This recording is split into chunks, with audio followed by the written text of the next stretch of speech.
Z nami je Kristofer Stein iz skupine Upanje, ki združuje različno verujoče krščanske veroizpovedi oziroma posameznike, ki se zbirajo v Kamniku in berejo svetopisemska besedila in se družijo.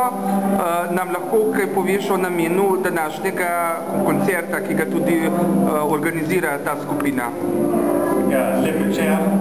Želimo enostavno navdušiti ljudi z lepimi pesmimi, božičnimi pesmimi, ker verjamemo, da ima Božič še danes pomen in da tako viša krščansko življenje, našo kakovost in da je zelo dobro za nas, da daje upanje in da daje smisel življenja. Aha. Naj povemo, da je Kristofer, da prihaja iz Nemčije in se zdaj v nekaj letih, kot živi v Kamniku, tudi naučil slovensko, a ne? 6 let. 6 let živiš v Kamniku in tako, da bodo poslušalci vedeli, zakaj imaš še malo naglasa, a ne? Ampak v glavnem je pa to zelo v redu, da si se recimo v tokem času naučil slovenska, ne? Ja, prihajamo iz Nemčije, 6 let živimo tukaj v Kamniku. V Nemčiji sem študiral teologijo in smo prišli z namenom tukaj, da bi povezali delo s tem, da bi govorili tudi o naši veri, krščanski veri. In kako vam je všeč v Kamniku? A je žena iz Kamnika ali tudi iz Nemčije? Ne, žena je tudi iz Nemčije. A tudi iz Nemčije? Nam je zelo všeč tukaj v Kamniku in se veselimo, da smo našli takšno lepo mesto. Drugače ste pa vi tudi aktiven v baptistični cerkvi, a ne? Točno, ja. In ima v Kamniku kaj članov? Sem član baptistične cerkve tukaj v Kamniku, sem pomagal pri ustanovitvi, ja, bei der Gründung. Ja. In tako se rešujemo vsako nedeljo v domu kulture ob 10. Smo približno z otroci skupaj od 15 do 25 ljudi. Aha. Tako, no, jaz vam želim še veliko takšnih uspehov glasbenih, da bi takole fajn organizirali še kakšen koncert in seveda vse dobro v naslednjem letu. Ja, hvala lepa.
Thank you.